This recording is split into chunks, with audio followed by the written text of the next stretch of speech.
Bonjour à tous, je suis ravie de vous retrouver sur ma chaîne aujourd'hui pour la reprise du travail à propos du Petit Lenormand. Donc on va continuer à étudier les cartes. Et aujourd'hui, la carte, c'est la carte numéro 14, c'est la carte du renard. Alors la carte du renard, c'est une carte qui se veut être très vaste en fait dans ses significations, mais je pense que depuis le début que vous avez commencé mes vidéos, vous avez pu vous apercevoir que finalement on ne peut pas réduire une carte de Petit Lenormand à un ou deux mots-clés, tellement les significations peuvent être vastes, qu'elles soient accompagnées de cartes positives ou de cartes négatives, quel que soit le domaine du questionnement, etc. etc. Donc, comme d'habitude, on va se fier d'abord à nos deux cartes principales, les deux plus anciennes cartes de Petit Lenormand, le Grimaud et le Piatnik. Alors, à droite, vous avez le Grimaud, à gauche, vous avez le Piatnik. Et bien, on constate qu'en regardant les illustrations, on s'aperçoit que déjà, les deux illustrations sont différentes, n'ont pas du tout le même sens. Alors, la carte du renard, c'est une carte que l'on considère comme une carte maîtresse dans Petit Lenormand. Une carte maîtresse, c'est un significateur. C'est le significateur du travail. Alors, vous allez me dire, c'est quoi le rapport entre un renard et le travail? Je me suis posé la question au début. J'ai découvert qu'en fait, si c'est le significateur du travail, c'est parce que cette carte est associée au 9 de trèfle. Et le 9 de trèfle, dans la cartomancie traditionnelle française, le 9 de trèfle, en fait, c'est la carte du travail, voilà, de la réussite grâce au travail, de l'enrichissement grâce au travail. Ce n'est pas la même chose dans toutes les écoles. Par exemple, les Allemands préfèrent utiliser la carte de l'encre, toujours en rapport avec leur signification. Et Kevin Meunier expliquait pourquoi. Je trouvais sa définition assez juste, parce que l'encre, on a les deux côtés qui doivent être équilibrés, et on peut équilibrer par exemple sa vie perso et sa vie professionnelle. Donc au départ, j'avais décidé d'utiliser moi aussi l'encre comme significateur du travail. Finalement, ça s'est imposé que c'est le renard dans tous mes tirages. À chaque fois que je posais des questions dans le domaine professionnel ou dans les grands tableaux, c'était toujours le renard qui ressortait pour parler du travail. Donc j'ai décidé d'utiliser le renard comme significateur du travail. Donc déjà, un mot-clé, c'est le travail. Ensuite, alors pourquoi on peut aussi voir un petit peu ça sur l'illustration de droite, c'est parce que ce renard, ou cette renarde, je pense plutôt, a été chassée pour nourrir sa famille. Autrement dit, elle est allée travailler pour nourrir sa famille. On peut peut-être penser à ça. Si on s'intéresse au quintrain, si tu veux être sage, gare à ton entourage, te dit le fin renard, se ruser paplard. Donc on nous dit tout de suite que le renard est rusé. Fox, en anglais, le renard est extrêmement futé, il est rusé, il est intelligent, mais on nous dit aussi de faire attention à notre entourage. C'est vrai que le renard, en fait, il peut aussi être considéré comme quelqu'un de faux, de traître. D'ailleurs, Anne-Marie Costanza, qui a réalisé ce jeu-là, explique dans son livre qu'en Amérique du Nord, vous avez des tribus au nord et au sud, et les tribus du Nord considèrent le renard comme un messager bienveillant et très noble, et les tribus du Sud, elles, considèrent le renard comme quelqu'un de très rusé, de très malin, de fourbe aussi. Donc vous voyez encore deux différences.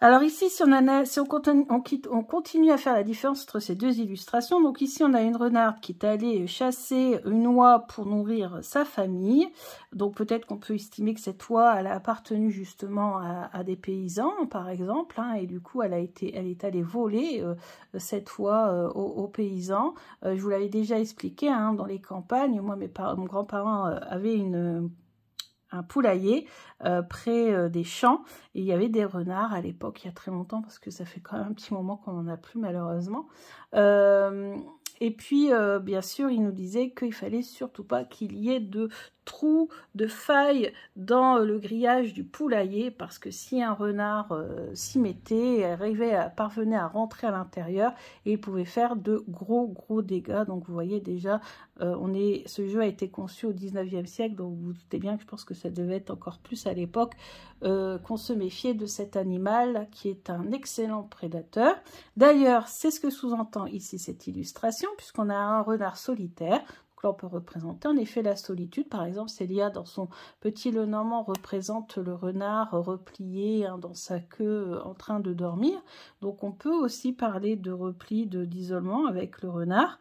Et là, en l'occurrence, ce renard, il n'est pas en train d'hiberner, il est en train de chasser. Et il chasse dans la neige. Et justement, j'ai regardé un reportage sur les animaux, puisque j'aime beaucoup les reportages animaliers, pour saisir un petit peu, voilà, le comportement de cet animal, pour encore mieux comprendre les cartes, parce que le renard, vous le retrouvez dans Petit Lenormand, mais dans de nombreux autres jeux, et en effet, c'est un excellent chasseur. Il est très observateur. Il est capable de détecter une proie à travers la neige.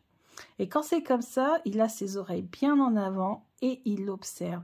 Donc d'ailleurs, le regard du renard est vraiment énigmatique, magnifique. Et d'ailleurs, j'ai un jeu où il y a un renard dedans et son regard est vraiment fascinant.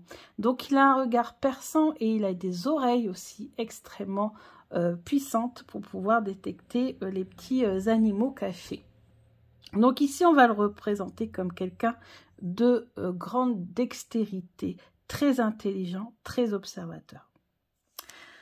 Donc bien sûr, ces différences sont reprises dans le Lilac et Chéri Twilight Lenormand, puisque à chaque fois vous avez deux jeux en fait, hein, et avec dans chaque jeu des significations différentes en fonction des cartes. Donc là pareil, on a notre renard qui est dans la neige en train de chasser, et ici le renard qui vient d'aller voler, on ne sait pas trop quoi, un canard, si on sait, c'est un canard. Il est allé voler un canard à un paysan. Voilà, pour pouvoir nourrir sa famille. Les représentations. Alors, si on commence à faire notre phrase, parce que là, je vous ai expliqué un petit peu ce qu'on ressent en regardant les illustrations. Maintenant, on va essayer de composer notre phrase. Donc, sujet, verbe, complément. Si on tombe sur le renard en tant que... Hop, c'est mieux. En tant que sujet. Donc, on va ici avoir... Ah, ça dépend. Ça dépend des cartes qui sont autour. C'est toujours le questionnement avec le Petit Lenormand. C'est dans quel sens on va prendre cette carte du coup? Est-ce qu'on va la prendre de façon plutôt négative ou de façon positive? Bon, admettons, on n'a pas les cartes autour, mais admettons qu'on a des cartes positives autour. Cet animal peut être considéré comme un animal, l'intelligence. Voilà, en sujet, on peut mettre l'intelligence. On peut mettre le travail déjà, parce que de toute façon, positif ou négatif, c'est le significateur du travail. On peut très bien mettre le travail en sujet. Sinon, on peut mettre aussi l'intelligence, l'observation, l'intelligence, comment on va dire, l'expérimentation aussi, l'expérience peut-être aussi. En verbe, et bien alors, on va tout transformer. On peut mettre travailler, si on l'a en verbe, hein, ce renard. En rusé, on peut tout transformer en verbe. Hein, tricher, ruser. Être hypocrite. Manipuler. Duper. Sinon, observer, tout simplement. Hein. Écouter, pourquoi pas aussi, parce qu'on avait dit que le renard avait une excellente, comment on dit, excellente oui, un excellent oui. Voilà. Qu'est-ce que je pense qu'on a fait le tour. De toute façon, c'est pas besoin de mettre 36 mots-clés. Hein. Et puis, en complément, on peut mettre en adjectif, on pourrait mettre crapuleux, futé, masqué, oui, parce que des fois, on représente le loup avec un masque. Doué. Expérimenté, etc., etc. Tous ces mots qui sont en lien, vous les dérivez en adjectif. Voilà. Donc, tous les mots en lien avec le sujet, et ben, vous mettez en adjectif ou voilà, en complément. Donc là, on a fait le tour pour les mots-clés liés au renard. Qu'est-ce qui nous reste? Alors, ici, dans le domaine de la santé. Alors, le renard peut représenter un médecin. Sinon, ça peut représenter un problème soit au niveau des yeux, soit au niveau de, des oreilles. Voilà. En amour, si vous êtes en couple, alors, pareil, tout dépend des cartes qui sont autour, parce que ça peut vouloir nous dire de faire attention que la personne n'est pas forcément celle qu'elle prétend être. Si vous êtes célibataire et qu'on vous prédit une rencontre avec les autres cartes et qu'on a la carte du renard, ça peut être une rencontre au niveau du travail.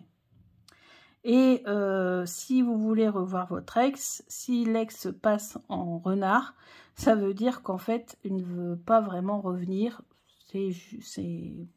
Voilà, c'est pas juste, c'est pas correct ce qu'il vous dit. Donc, voilà, évitez d'écouter ce qu'il vous dit puisqu'il risque de vous tromper. Donc dans le couple aussi, ça peut nous parler de tromperie si vous l'avez aussi avec le serpent. Enfin, vous voyez, il faut voir aussi avec les cartes, hein, parce que pas forcément, ça peut vouloir dire dans un point de vue positif que le renard, c'est aussi que vous allez travailler dans votre couple, travailler au fait d'être heureux. Vous voyez, donc ça dépend des cartes qu'il y a avec.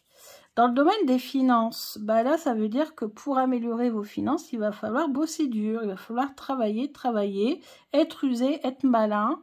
Voilà, peut-être que vous voulez gagner de l'argent de façon pas très honnête, donc il faudra être malin. Ou alors, tout simplement, vous allez gagner aussi votre argent, tout simplement en travaillant. Tout dépend des cartes qu'il y a autour. Et les cartes autour nous diront dans quoi. Par contre, si vous l'avez avec, oui, une autre carte négative, ça peut vouloir dire de faire attention. Ça peut être, par exemple, du travail au noir ou autre. Dans le domaine du travail, on a pour la carrière. Alors là, c'est une carte qui est vraiment le significateur de la carrière. Donc ça peut vouloir dire que vous allez être enfin reconnu pour votre expérience. Hein, vous êtes capable d'être assez calé dans votre travail et ça va être peut-être enfin reconnu. Si vous cherchez un nouveau travail, bah, tout dépend des cartes qu'il y a autour, parce que là c'est la carte qui représente le travail. Maintenant, à voir dans quel travail vous allez vous épanouir plus tard. Et le métier, c'est un spécialiste, le renard. Donc il est spécialisé dans son travail. Tout dépend des cartes qu'il y a autour. Si par exemple vous prenez le livre, ça peut être un professeur. Si vous prenez l'arbre, ça peut être un médecin. Si vous prenez l'ours, ça peut être, ou la tour, ça peut être un banquier. Vous voyez, quelque chose comme ça. Avec la maison, j'ai déjà eu ça dans un tirage. Avec la maison, c'est quelqu'un qui travaille dans une agence immobilière. Et je connaissais pas ça à l'époque, signification. Pour la guidance, le renard va nous expliquer qu'il faut travailler dur pour avoir ce que l'on veut, qu'il va falloir aussi peut-être observer les choses, être davantage malin dans la façon de faire venir les choses à vous. Voilà, on a fait le tour. Ensuite, on va prendre des cartes violettes. Alors, la profession, moi, comme je vous ai dit, hein, tout dépend des cartes qu'il y a autour. Voilà, après, dites-vous que c'est quelqu'un qui est spécialisé dans. Donc, soit spécialisé dans la santé, spécialisé dans les livres, spécialisé dans les lettres. Par exemple, ça peut être quelqu'un qui va travailler à la poste, par exemple. Ou, ouais, bref, quelqu'un qui est spécialisé. Lieu. Pour moi, c'est la campagne. Pour moi, c'est la campagne parce que pour moi, le renard, il est associé à la campagne. Voilà, c'est tout. C'est comme ça, c'est dans mon expérience de vie. Voilà, c'est la forêt aussi, hein, la forêt. Ouais, la forêt, la campagne. Moment de l'année. Alors, c'est un moment où les feuilles commencent à devenir rousses. Et pour moi, c'est le début de l'automne. Et c'est une saison que j'aime beaucoup, même si je la vis toujours très mal, parce que j'ai toujours plein de problèmes de santé au mois d'octobre, octobre-novembre.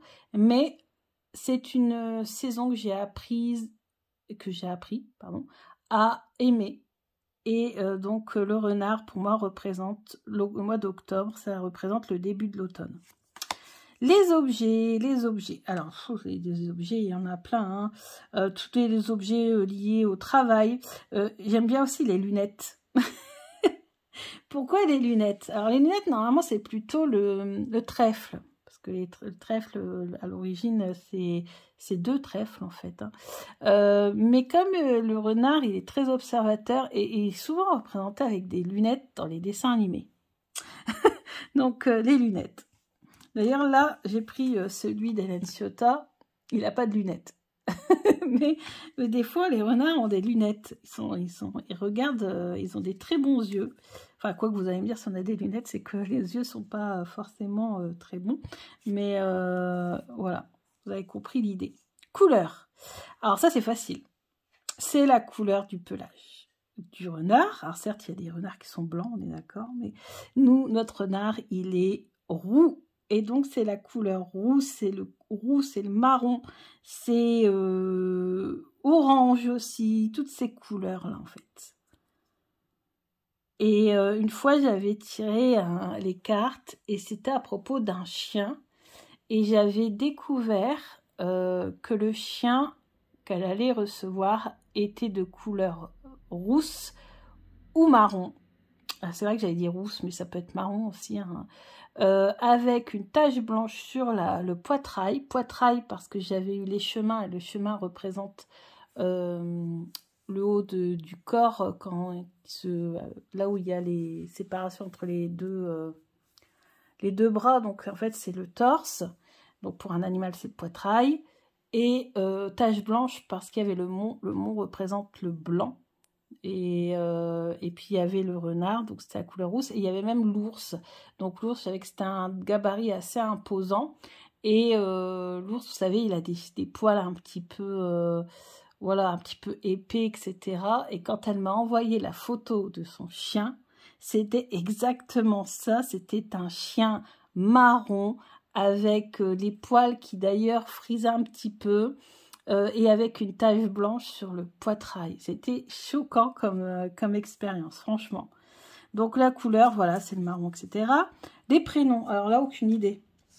Attendez, je vais aller voir mes anti-sèches parce que je ne sais plus les prénoms. Renaud, René, Renard, oui, bon, voilà. C'est pas convaincant pour moi. Bref, voilà, mais bon, si vous voulez essayer de trouver des prénoms en lien avec le renard, voilà, il y a Renaud, René, puisque ça fait penser à renard, tout simplement. Bon, bref. Ensuite, sport-activité. Alors, sport-activité, avec le renard, pour moi, c'est l'endurance. Pourquoi l'endurance? Parce que il faut marcher dans la forêt pendant longtemps, parce qu'il faut chasser. Quand on chasse, enfin, moi je ne chasse pas, hein, mais si on veut chasser, bah, je pense qu'il faut quand même parcourir pas mal de kilomètres. Voilà, attendez, je regarde sur mes anti-sèches. Bon, c'est tout, rien de plus. En tout cas, moi, c'est ce qui me parle. Après, moi, je vous partage ce qui me parle. Je vous partage pas toutes les possibilités, etc., etc. Ça vient avec le temps. Et s'il y a des choses qui ne me parlent pas, bah, je ne vous le dis pas. Par exemple, là, j'avais lu la Russie pour le renard. Bah non, pour moi, là, c'est pas le renard. Pour moi, c'est l'ours. Bon. Bref, passons. Alors, la partie du corps. Bon, oreilles, yeux, on en a déjà parlé. Voilà, c'est tout. Pour moi, ça s'arrête là. Marques et enseignes, bah, toutes les marques en lien avec les animaux. Alors, les animaux, je précise, avec les animaux, les prédateurs. Par exemple, un puma peut très bien être représenté par un renard. Même le chat, si on veut, pourrait être représenté par un renard. Moi, je sais que Lily et Odin n'ont jamais été représentés par la carte du chien, qui normalement est la carte des animaux domestiques. soit ils sont représentés par l'enfant, notamment Lily c'était l'enfant, soit représentés Odin par un ours. Bon, je sais pas si vous l'avez certainement déjà vu, hein, ça fait un petit moment qu'il ne squatte plus les vidéos, mais voilà, c'est un chat qui est roux, qui est très imposant. Il pourrait être représenté par le renard, c'est vrai. Mais il est surtout très très imposant avec des grosses pattes. Donc c'est vrai que souvent c'est l'ours qui ressort pour Odin. Donc, mais sachez que pour un chat, ça peut être le renard. Et pour n'importe quel prédateur, une fouine, un furet, etc., etc. Oui, pourquoi je disais ça? Oui, donc pour les marques, Puma. Il y en a aussi qui disent Renault, en rapport avec renard, Renault. Qu'est-ce qu'il y a d'autre aussi dans les marques? Ah oui, Orange, en téléphonie, parce que oui, la couleur orange pour le renard. Animal, végétal, donc animal, bon, on a fait le tour déjà, puma, chat, fouine, voilà, tous les animaux qui sont des prédateurs qui chassent les souris. Le chacal, d'ailleurs c'est pour ça que certains aussi, le pays qui est représenté par le renard, c'est l'Égypte, en lien avec le chacal. D'ailleurs, j'ai pas sorti une carte du jeu que je prends d'habitude sur l'Égypte. Sinon, on aurait peut-être pu voir la représentation du chacal, ça aurait été intéressant. Tout ce qui est léopard, etc., etc. Pourquoi pas, on peut aller jusqu'à lion. On peut aller aussi jusqu'à loup aussi, hein. Le loup. Alors, vous allez me dire, on passe de félin à canidé, mais bon, voilà. En tout cas, tout ce qui est prédateur. On va dire ça comme ça. J'ai oublié de dire tout à l'heure, le renard avec le lys, ça peut représenter un policier, un inspecteur de police. Vous voyez, le lys, c'est la loi, tout ce qui est valeur, loi, et le renard, tout celui qui est très expert, donc un expert dans la loi, par exemple. Bon, personne physique. Alors, physiquement, quelqu'un qui est représenté par le renard. Physiquement, c'est taille moyenne, quelqu'un de roux, avec les cheveux roux, cuivrés ou auburn, ou rouge. Bon, bref, on n'a pas énormément de signification pour le physique. Voilà, grosso modo, à part la couleur des cheveux. Par contre, pour le mental, alors là, on en a. Et là, pareil, ça dépend des cartes qui sont autour. Parce que quelqu'un qui est représenté par le renard peut à la fois être quelqu'un de très intelligent, de diplomate, de charmeur, d'astucieux, etc. Comme ça peut être quelqu'un une personne sournoise. Donc, ou égoïste, ou profiteuse, etc., etc. Donc, tout dépend des cartes qui sont autour. S'il y a le serpent, par exemple, là, on va prendre le côté très hypocrite, profiteur, voilà, celui qui manigance, qui fait ses coups en douce. Par contre, s'il est associé, j'en sais rien, moi, à une carte plutôt positive comme le soleil, bah oui, ça va être quelqu'un de lumineux, de flatteur, de jovial, etc. Profession, on a fait le tour. Je crois qu'on a fait le tour. Ouais, on a fait le tour. Donc voilà, on a fait le tour pour la carte du renard. J'espère que ça vous aura aidé à avoir une petite idée de ce que peut représenter le renard. Gardons à l'esprit que c'est le significateur du travail. Gardons à l'esprit qu'il peut avoir soit une signification positive en étant quelqu'un de très intelligent, ou alors une signification plus négative en étant quelqu'un de rusé, sournois, hypocrite, etc. Donc voilà, c'est ce qu'il fallait retenir du renard. Alors maintenant, comment s'entraîner avec ces cartes, notamment pour travailler sur les détails? Demander à quelqu'un de cacher un objet dans la maison et essayer de tirer les cartes pour découvrir où se cachent ces objets. C'est un excellent entraînement pour apprendre à décoder les détails. Essayez de demander, si vous êtes invité quelque part, qu'est-ce que vous allez manger si vous ne savez pas à l'avance, etc., etc. Comme ça, vous apprendrez à décoder le petit Lenormand. Mais bien sûr, retenez principalement l'idée principale, 3 ou 4 mots-clés par carte, et c'est déjà très bien pour commencer. Après tout ça, ça viendra au fur et à mesure. Très intéressant aussi, avant que je clore cette vidéo, Sandrine m'avait expliqué que il faut bien regarder vers quoi regarde le renard. Et si jamais vous avez les souris à côté, parce que les souris, on sait que c'est pas toujours une très bonne carte, le renard chasse les souris, mange les souris. Donc, on dit que le renard peut réduire considérablement l'impact des souris dans votre tirage, s'il regarde vers les souris. Attention. S'il regarde vers les souris, s'il ne regarde pas vers les souris, là c'est différent, d'accord?